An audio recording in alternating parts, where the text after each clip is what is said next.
Assalamualaikum warahmatullahi wabarakatuh at magandang umaga po sa inyong lahat. Ako po si Norain Abdul Manan Ali at ang aking iuulat sa araw na ito ay ang panitikan hinggil sa isyong pangkahirapan. Ito ay nabubuo ng teorya sa sanhi ng kahirapan, mga sanhi ng kahirapan, imperialismo. Sa teorya ng kasanhi ng kahirapan, ayon sa Estados Unidos, ang dalawang magkatunggaling mga paliwanag sa sanhi ng kahirapan at mga paliwanag na ay nabubuo sa dalawa. Una ay ang individualismo. Ang individualismo o pagsisi sa biktima, ang teoryang ito ay tumutukoy na ang tao ay mahirap dahil sa personal na katangian. Ang halimbawa nito ay ang katamaran at kawalan ng motibasyon. Sinasabi dito na kaya naghihirap ang isang tao ay dahil sa kanilang katangian bilang tamad. Sa individualismo nasasaad na ang kahirapan ay dahilan ng katamaran ng mga tao sa kanilang sarili at kawalan ng motibasyon. At pangatlo dito ay ang level ng edukasyon, walang sapat na level ng edukasyon. Dahil sa kanilang katamaran ay hindi nila nagagawang pumasok sa eskwelahan at rason kung bakit hindi sila nagkakaroon ng magandang kinabukasan. Dahil sila ay tinatamad pumasok ng school or paaralan, sila ay nawawala ng motibasyon na magtrabaho at maghanap ng kanilang pangkabuhayan. So, ang individualismo dito ay ang nakatuon sa pagsisi sa biktima na sila ang dahilan ng kanilang paghihirap o ang kanilang sarili ang dahilan ng kanilang kahirapan sa buhay. Assalamualaikum warahmatullahi wabarakatuh. Struktura at pagsisi sa sistema. Ang teoryang tumutukoy na ang tao ay mahirap sa kawalan ng ekwalidad. Katawan ng trabaho na sumusunod sa teorya ng skalitan ay nagsasaad na ang kahirapan sa Estados Unidos ay nagmumula sa kawalan ng trabaho. Kabilang ito ang diskriminasyon sa lahi, stress, edad, at iba pa. Assalamualaikum warahmatullahi wabarakatuh. Ako po si Momina Kayas Akop from Bais Tubi. So, ayon kay Fred, si Fred ay ipinanganak noong Hunyo 28, 1947. Siya ay Amerikanong sociologist, professor ng sosyolohiya sa Universidad ng California, Davis. So, ayon sa kanya, ang karamihan sa ating mga patakaran ay hindi tamang nagpapalagay ng maiiwasan ng mga tao o malalabanan ang kahirapan sa pamamagitan lamang ng pagsusumikap.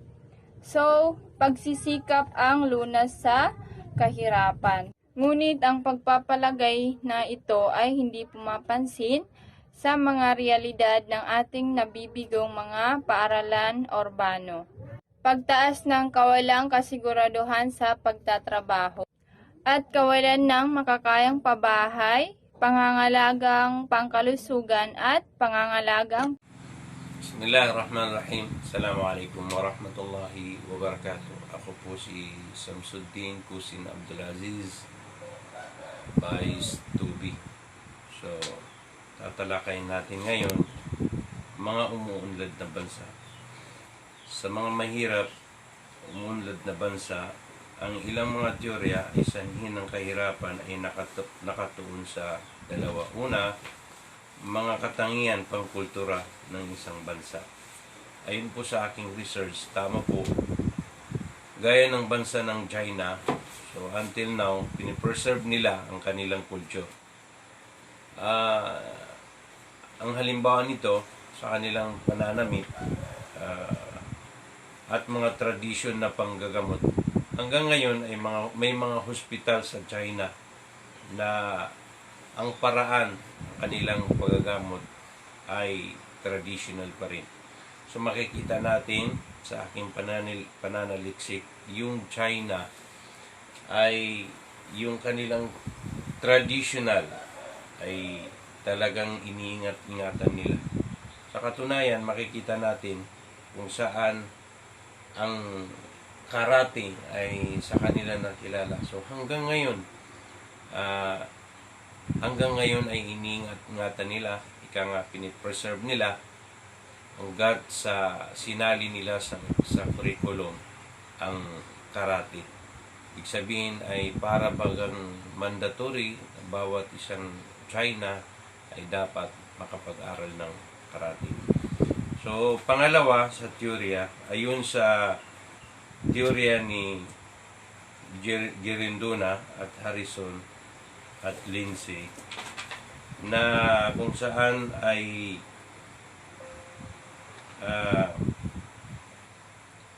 isa sa mga pag-unlad ng bansa ay naka ano ito sa ano ng tao sa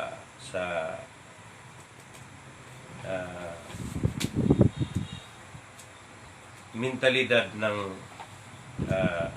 tao. Tama po, ayon sa aking pananaliksik, marami pong bansa na kung saan ay okay, pagpapahalaga at mentalidad ng tao.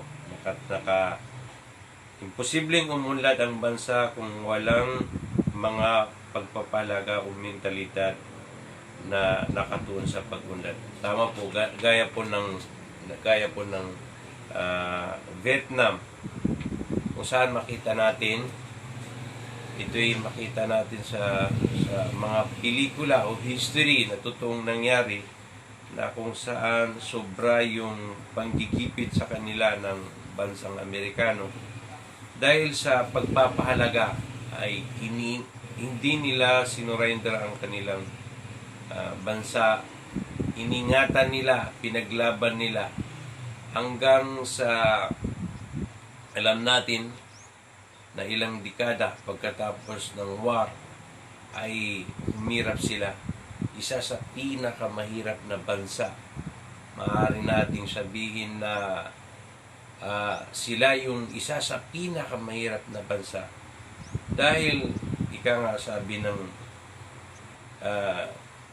yung teorya ni Gironoda at Harrison at Lindsay na pagpapalaga sa bansa, pinahalaga nila ang kanilang bansa at nandoon yung mentalidad na aangat sila. So ngayon makikita natin ang bansang Vietnam ay isa sa mga bansa sa ngayon na napakabilis ng pag-unlad ng kanilang ekonomiya.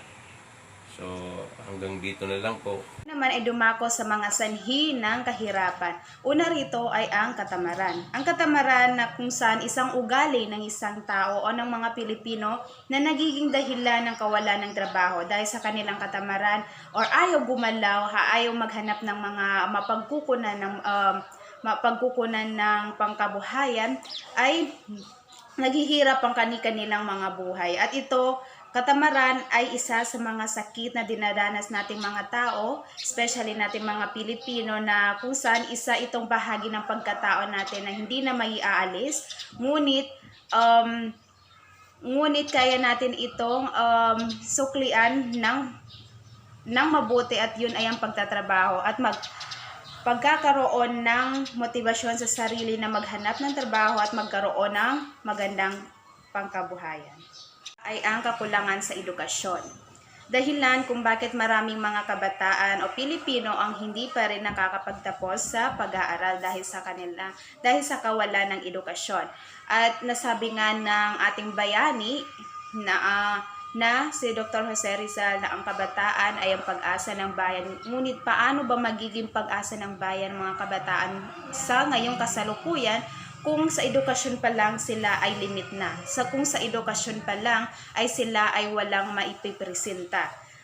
Kakulangan sa edukasyon, isa sa mga sanhi ng kahirapan sapagkat hindi sila makakakuha ng mga permanenteng trabaho sa kanilang mga establishmentong ina-applyan sapagkat wala sila nung background study na may haharap sa kanilang ina-applyan. So, ang kakulangan ng edukasyon ay maaaring malaking sanhi ng kahirapan sa isang tao o sa isang pamilya sapagkat wala silang may pipresentang background na kung saan sila ay nakapagtapos, na kung saan sila ay may degree na may haharap, kung saan sila ay magkakaroon ng patunay na sila ay nakapagtapos at may kanya-kanya silang abilidad na maipakita sa larangan ng pagtatrabaho. Assalamualaikum warahmatullahi wabarakatuhu. Ako po si Siti Nor Haliza Bacol at ang paksa diskusyong ito ay ang mga sanhi ng kahirapan. Ano nga ba ang mga sanhi ng kahirapan? Isa sa mga sanhi ng kahirapan ay ang korupsyon. Ang korupsyon ay umiiral sa ating kapanahonan na kung saan hindi maiwas-iwasan. Ano nga ba ang korupsyon? Ang korupsyon ay isang gawaing karumal-dumal na tumutukoy sa pagnanakaw sa pondo ng bayan. Anong ibig sabihin nito? Ibig sabihin ay katiwalian o pangungurakot na tumutukoy sa kawalan ng integridad at katapatan. Ang korupsyon ay sistema ng pagnanakaw ng individual na nasa posisyon ng pera na kinasasakupan niya para sa kapakanan niya. Ang korupsyon ay gawaing karumaldumal na kung saan ang korupsyon sa bansa ay katulad ng isang cancer na pilit ginagamot ngunit hindi malunasan. Isa sa mga napapanahong problema ng ating bansa at maging sa ibang bansa rin ay ang patuloy na isyu ng korupsyon na nangyayari kapag ang isang individual na nasa posisyon sa pamahalaan or empleyado ng pamahalaan. Mayroong malaking contribution ang taong bayan. Ang taong bayan ay may kapangyarihan na bumoto at pumili ng taong tama para sa posisyon. Kaso ang iba ay nagpapabili ng boto na kung saan ito ay hindi maganda para sa isang tao dahil hindi sila nakakapili or hindi nila nakakamtan yung freedom na magkaroon sila ng sariling desisyon kung sino nga ba ang gusto nilang iboto mula sa pipiliing leader ng bansa.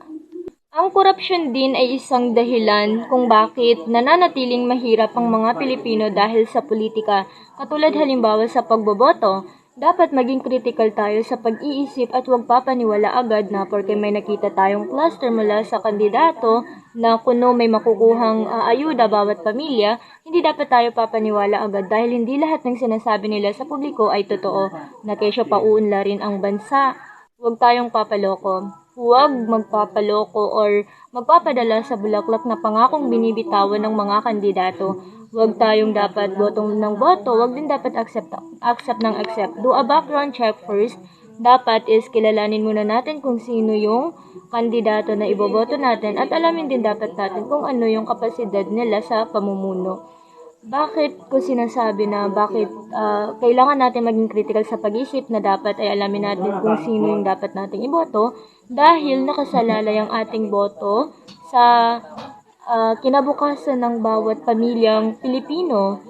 Ito ay para din sa atin. And also, first and foremost na dapat natin alamin is yung problema ng ating lipunan. We should have see kung angkop ba yung platforms nila na pwedeng makatulong o maisaayos sa ating bansa.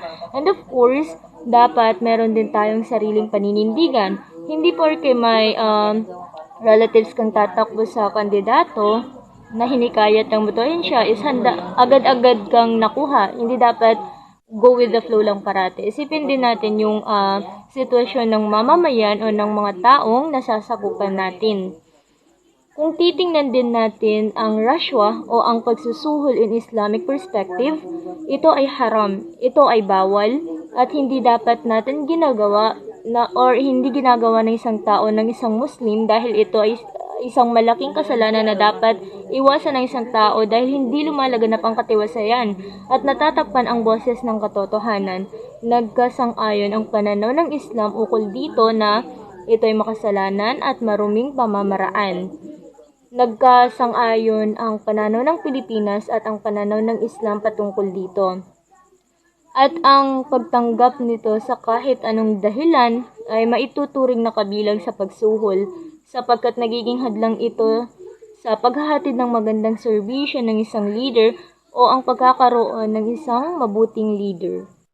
Ang korupsyon din ay nakaugat na sa sistema ng politika dito sa Pilipinas, na kung saan mapapansin natin na ang korupsyon ay likas na sa tao lalong-lalo na kung ikaw ay uhaw na uhaw sa mga luho o kaya ay sa mga magagandang bagay dito sa mundo.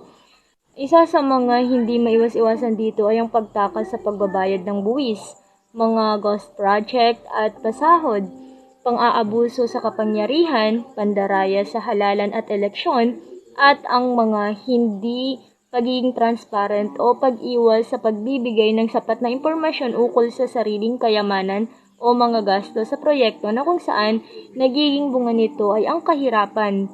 Ang pang-apat sa sanhi ng kahirapan ay populasyon. Ang populasyon ay isang problemang hindi mahanap ng solusyon dahil sa patuloy na paglaki o paglobo ng populasyon. Sandamakmak ang problemang kinakaharap ng ating pamahalaan ngayon at isa na rito ang sobrang populasyon ng ating bansa. Alam naman natin na ang bansang Pilipinas ay isang napakaliit na bansa lamang kumpara sa mga karatig bansa nito. Maliit man, ngunit isa tayo sa maituturing na may pinakamalaking bilang o pinakamaraming bilang ng tao sa mundo. Taong 2021 aabot sa 110,881,756 ang populasyon ng mga Pilipino at sa kasalukuyang 109.4 million ayon sa Commission on Population and Development. Ang Pilipinas ay isa sa mga bansa ng Timog Silangang Asya na may pinakamabilis ng pagdami ng populasyon ayon sa pananaliksik.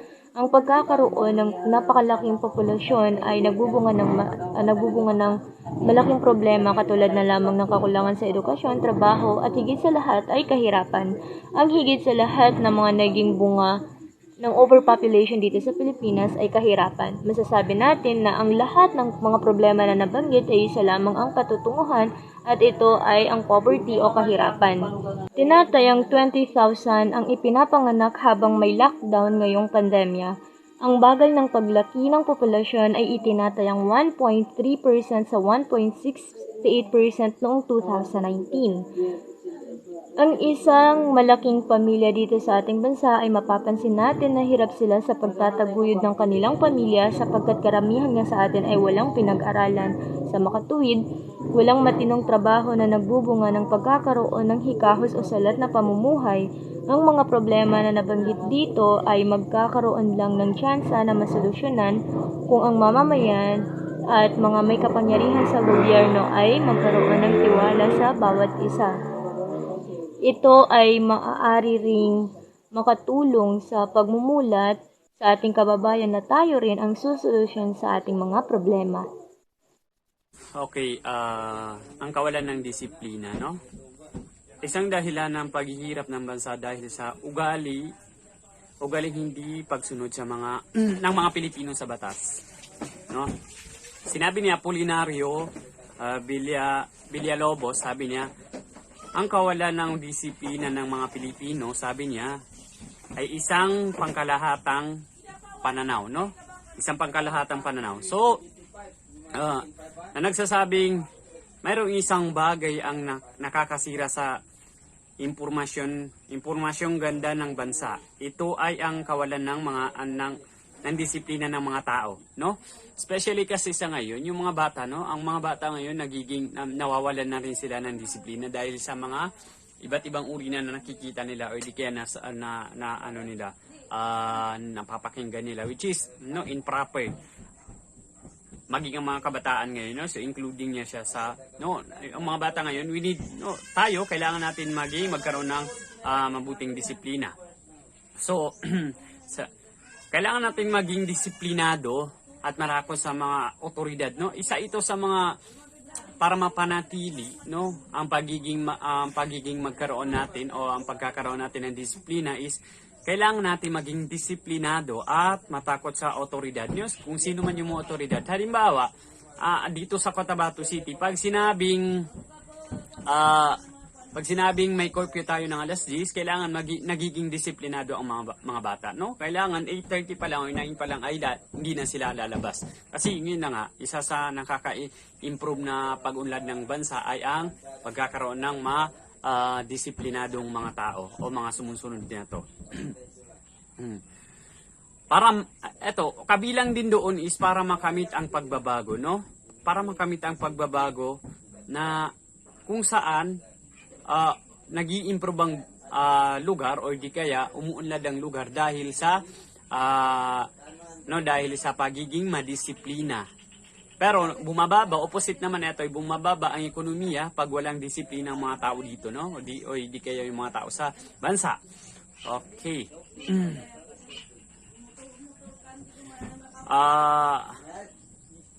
Sinabi pa niya dito, ang kawalang disiplina ng Pilipino ay isang pangkalahatang pananaw. No?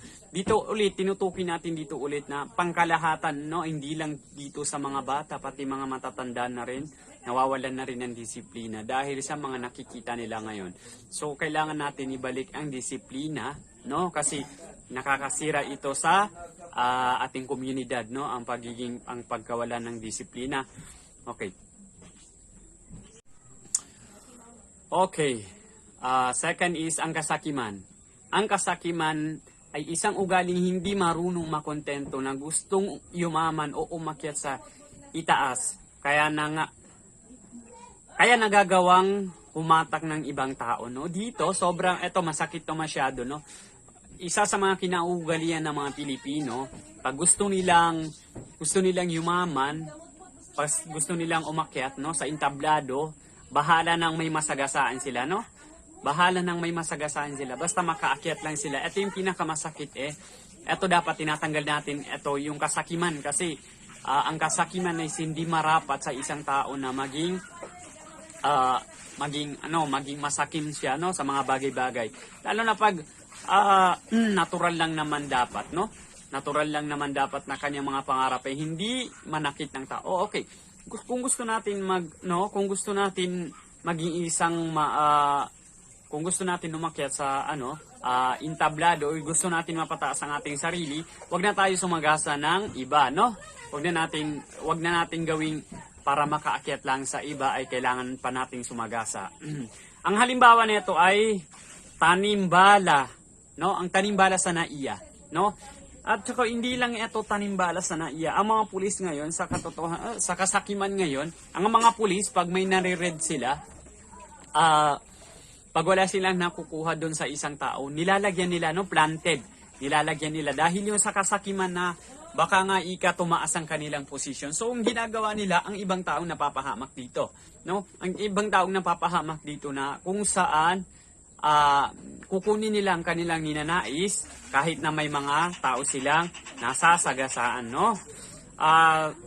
Yung sa NAIA or Ninoy Aquino International Airport ay may mga tanimbala dyan. Kaya naman ang presidente natin ngayon ay masyado tayong thankful kasi ipinagbawal yung ganun at dapat pag may madakip na ganun na tanimbala ulit ay lahat-lahat ng mga empleyado sa NAIA ay itatanggal lahat. So, dahil sa sobrang kasakiman ng mga Pilipino, mas pinipili nila ang ipagbili ang kanilang sarili sa mga taong may kapangyarihan. Ito kadalasan nangyari ito, hindi na tayo magpapangalan, no? Binibenta ko ang aking sarili para lang tumaas ang aking antas. So, minsan hindi na kontento ang ibang tao sa mga biyayang natatanggap nila at sa sobrang gusto nilang yumaman o umakyat sa itaas. Sumasagasa sila ng mga tao pag hindi nila, no, dahil sa hindi makontento, dahil sa kasakiman, sumasagasa sila ng mga tao na kung saan hindi dapat ito ginagawa. So, sana naiintindihan natin. Assalamualaikum warahmatullahi wabarakatuh. Ako nga pala si Farouz Ibrahim Ali from Bais Tuwi. So, ngayon is tatalakayin natin ang pangpito, ang kolonyal na kahirapan, at ang pangwalo is mga kadahilanan sa klimatiko. Okay, ano ba ang kolonyal na kahirapan? Ang kolonyal na kahirapan, ang ilan sa ugali ng mga Pilipino na pumipigil sa pag-aasenso ng mga mamayan nito ay ang crab mentality, procrastination, pagiging empokrito, bahala na, Filipino time, pagiging chismosa, paninisi sa ibang tao, pagsasawalang bahala ng mga patakaran, at balat sibuyas. Walang identidad ng mga Pilipino. Yan ang maririnig mo palagi sa Amerika. Sa sobrang tagal natin nasakop ng iba't ibang bansa, sadyang hindi natin kilala kung sino tayo. Pero talaga bang iyan ang dahilan para hindi tayo magkaroon ng malasakit sa taong bayan sa ating bansa? Nakakatawa lang isipin na kahit tinatawag tayo na little down brothers ng Amerikano at ginagawa tayong mga alipin na makikita mo hanggang ngayon at napakalakas pa rin natin. Ang impluwensya natin sa iba napakalakas pa rin ang impluwensya nila sa atin at minsan nga ay parang sinasamba natin sila na ginugusto natin ang katulad nila. Ang pangwalo is mga kadahilanan sa klimatiko. Ano nga ba ang mga kadahilanan sa klimatiko? Ang kadahilanan sa klimatiko is isang dahilan ng paghihirap ng bansa ay dahil sa klima gaya ng tagtuyot, pagbaha, bagyo at iba pang pangunahing dahilan sa kakulangan ng pagkain mula sa pananim. Halimbawa nito is ang pananim. Naaapektuhan ito dahil sa iba't ibang klase ng klima gaya ng pagguho ng lupa dahil sa matinding ulan o bagyo. Assalamualaikum warahmatullahi ta'ala wabarakatuhu. I am by Sandra S. Andig from Bais Tubi. So, ang aking topic ay tungkol sa imperialismo. Ano nga ba ang imperialismo? Ang imperialismo ay isa sa dahilan o rason ng kahirapan ng Pilipinas at isang patakaran o paraan ng pamamahala na kung saan ang mga malalaki at makapangyarihang mga bansa ay naghahangad upang palawakin ang kanilang kapangyarihan sa pamamagitan ng pagsakop o paglulungsad ng mga labang kontrol sa pangkabuhayan at pampolitika sa ibabaw ng ibang bansa. At ang pagpasok ng globalisasyon ay maituturing ding imperialismo. Ang pagsakop ng mga bansang ito ay nag-iwan ng malaking epekto dahil ito ay naging sanhi kung bakit naghihirap ang Pilipinas. At ang mga dayuhan ay nag-iwan ng malaking pinsala sa mga impluwensya at kultura ng ating bansa. Ang sinasabi nilang tulong pinansyal galing sa malalakas na bansa ay isa lamang suhol upang tayo ay mapaikot at mapagdiktahan. Mga perang pangsuhol upang mapalakas ang kanilang bansa at pansariling layunin sa pagbaon sa kahirapan sa Pilipinas. So, yun lamang po dito sa imperialismo.